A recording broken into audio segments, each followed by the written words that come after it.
Yeah. Hey guys, well, hopefully you're having a good Sunday afternoon. I'm having an okay weekend. I was pretty sick Friday and Saturday. It wasn't a fun moment for me. But some stuff finally showed up in the mail, which I was, a little concerned. It was taking a while, and I guess there's really no reason to be concerned. You do the best you can. The mail has been inconsistent here in Canada. We've had mail strikes and all kinds of other weird stuff going on. I'm gonna light a lantern here before we get going. This is one of my favorite 335s, so we'll get this going, and we'll hang it up here behind us. And it's got some pressure in it. Hopefully it's not low on gas. Come on, you. There you go. Talk to me.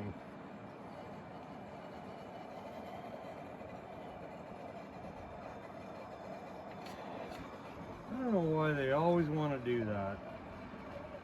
They want to fight with you. Here's a prime example of why you never light one of these things in your house, right?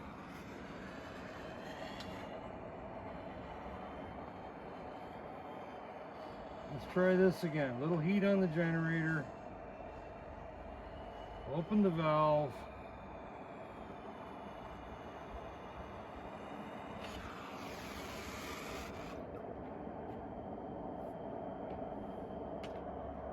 That wouldn't have been fun for a camper, would it?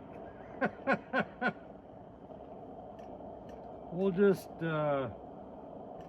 call it what it is, a lantern that might need a little attention.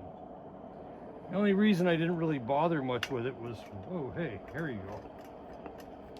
It's because it had an original silk light mantle on it, and I didn't want to mess it up.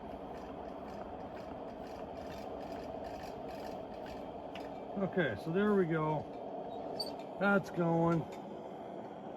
We'll hang that up. Now I got an interesting object over here. Here, we'll get the camera here.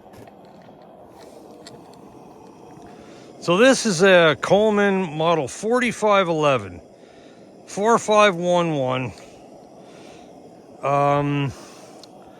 And it was manufactured in, oh good Lord, I gotta get my glasses here, hang on. I think it says the second month of 1973. So February of 73, it's still I don't think this thing got used at all. It's still got the lighting tags indicating, they want you to tighten the packing nuts. But this was one of those stoves that used those unavailable, unobtainium 6-ounce, the 6-ounce liquid petroleum or LP cylinders, the Coleman 6-ounce LP cylinders. And I've got a little sort of adapter here that this fella made. That's the adapter right there. Now, I'm going to tell you a little about this. Now, the guy indicates you're not supposed to use this with these green bottles. And I understand what he means. Okay, so butane or isobutane, the delivery pressure of butane and isobutane is about 3, maybe 4 inches of water column. The delivery pressure of propane, at least from that cylinder there, is probably about 14 to 16 inches of water column. 28 inches of water column being 1 pound per square inch. That still doesn't really matter much. It doesn't say a whole lot, other than the fact that the original gas that was designed to be used in this stove, when you hook something like this up to it, you're asking it to operate at nearly 3 times the operating pressure that it was intended at. And so you have to be very careful about what you do when it comes to regulation and such. And I totally understand the man's trying to protect his own interests. I've got, I'm going to show this after. Hang on a second here. I'm going to show this in detail after. This is, you know, the instructions. Maybe this might work right now. We'll just get it out of the way. And, you know, here where he says the important safety notice. Do not try to connect this adapter to a 1 pound green propane bottle. The pressure's too high and this adapter is designed for low pressure canisters. Also, do not use it to refill canisters, right? So there's a number of people that are refilling even the isobutane canisters as well. Now, I'm not, you know, I'm not ignoring this man's instructions, but I was a gas fitter. So, you know, years ago I was a fitter. I understand this stuff. I understand what it means. I understand how dangerous it can be and how safe it can be if you understand the principles behind the operation before you get doing something silly. Now, this is kind of silly because it's not really the intended use, but as of right now, this gentleman does not manufacture the adapter, that silver piece right there with this hose on it. He does not manufacture this adapter that's intended to be utilized with these propane bottles, okay? They're only intended to be used with the isobutane cylinders that are still provided by, you know, companies like MSR and Coleman, and there's a bunch of other ones. But I've already tried this and I was pretty impressed because you can, and I mean you can indeed regulate this. So what I'm going to do is I'm just going to back up here and try not to trip. I'm going to put the camera back down here, and I might even just zoom in on that a little bit. Nope, that's not going to cooperate with me. Nope. Okay, well, let's not worry about that right now. We'll just keep the video going. So I want to show you how slick this thing actually works. And if you're creative and you know what you're doing, you're not going to cause yourself any grief. On goes the green cylinder onto the adapter. So when you buy this item from this gentleman, on eBay is where it came from. You get the hose, you get the Lindell valve and the gas regulator here. You don't get this adapter because he doesn't recommend you do it this way anyways. And I don't really blame him because it can get pretty crazy if you're not careful. So what we're going to do is we're just going to light this baby up and I'll show you what it does. Barely going to open this. I mean barely, right? Like not even an eighth of a turn.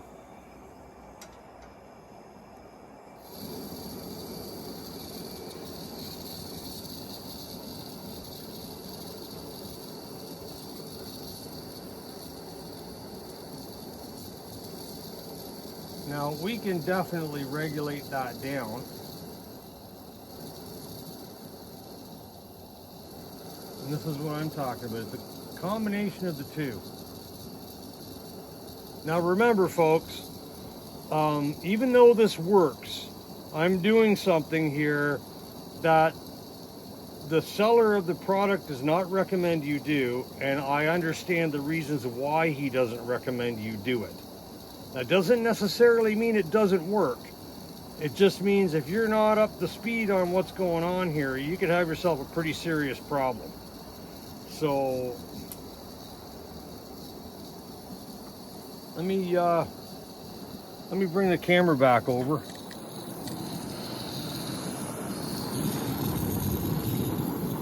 But yeah, this thing works good. Like I can turn it up a little. Well, if I open it up over here, it'll get violent. Like it just gets like wicked violent. And that is like, you know, that's beyond anything you might want to use for cooking.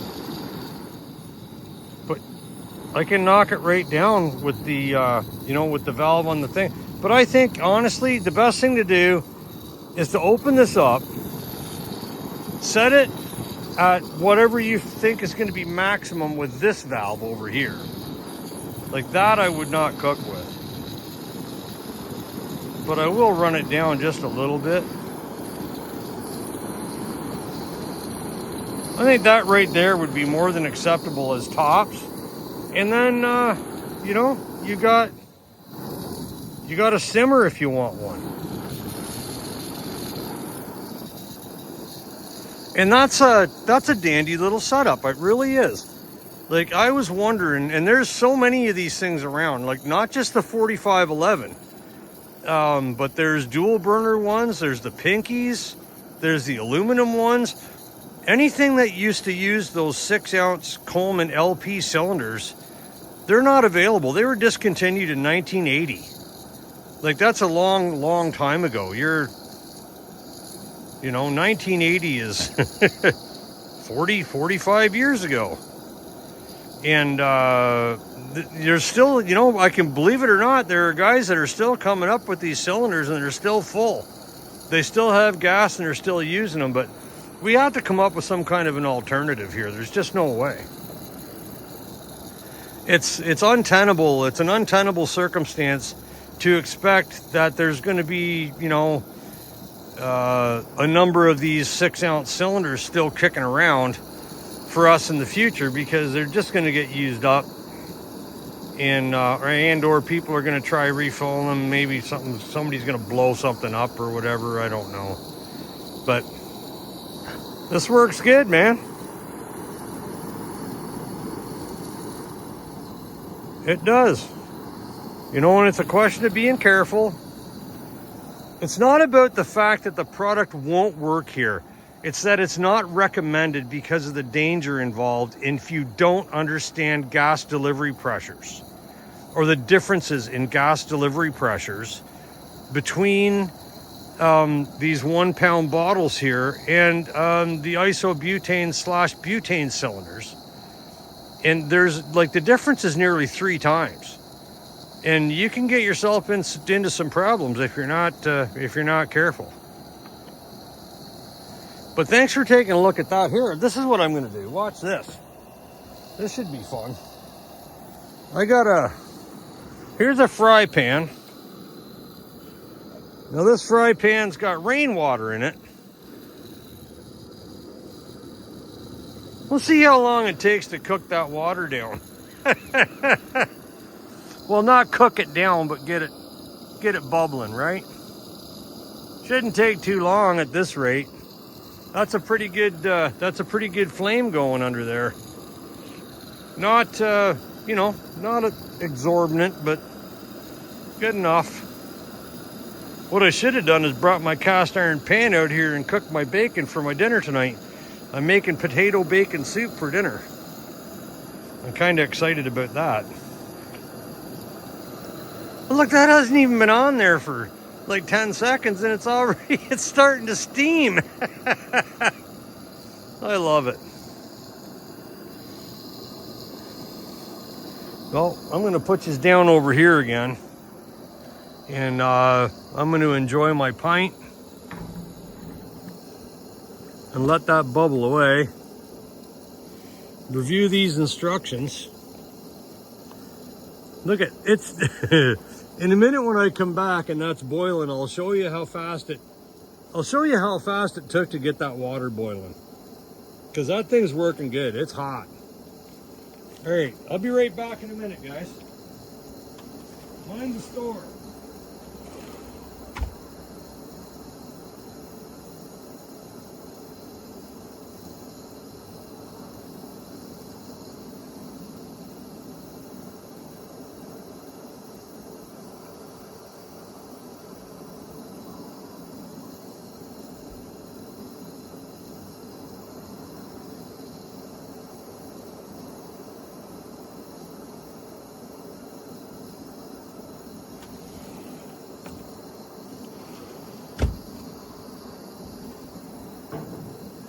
Yeah, it's still steaming over there. Oh, hello there, you. How are you? This pan, by the way, maybe I need to explain this. This pan is my rain gauge. I did have a proper rain gauge, but it got damaged and it no longer functions. So I leave this old frying pan out on the railing of the deck here, which is out in the open, and it tells me how much rain we get on any individual rainfall, up to about 2 inches, because that's the depth of the frying pan. So that's nice too. A little bit of heat for the fingers. You know, camping season's just about over for a lot of people. There are people that camp in the winter, and I totally understand why. It can be a lot of fun. I'm not a winter camper. I never really was. Most times I almost didn't even like summer camping, but we did it anyways. Because it was, you know, it was what people did. Come with us, we're going camping. All right, where are we going? We're going here. That sounds good. Let's check it out. But as you can see, we're steaming away in there. And I got a feeling it isn't going to be too long, and that's going to be boiling. That'll be the end of the video. But we're just going to stand here for a bit and let that burn up some fuel, because I needed to be certain that that was going to work. And it certainly looks like it's going to. You know, it's got that, got the grill, the pot grill glowing like a cherry underneath there. Hopefully that doesn't melt. I don't think it will. I think it's fine.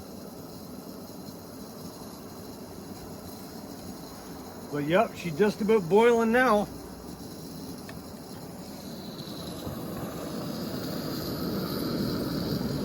Just a smoking.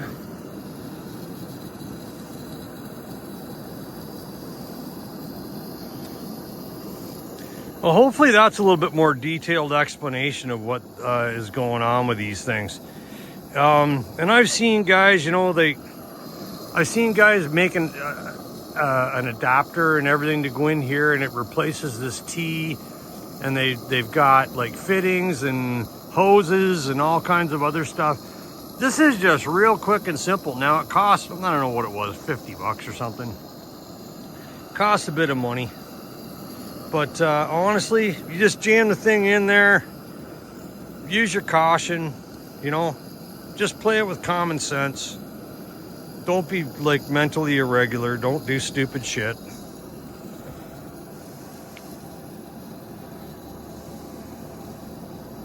But there's the Coleman 4511 picnic stove from February of 1973. And this will work on the lanterns. It'll work on the 2-burner stoves, the pinkies, the aluminum ones. You know, you just got to be careful, and you know, realize that you're using it for something that it was never intended to be used for. That's it, guys. Have yourself a great evening. Thanks for taking a look. I appreciate everyone viewing my channel.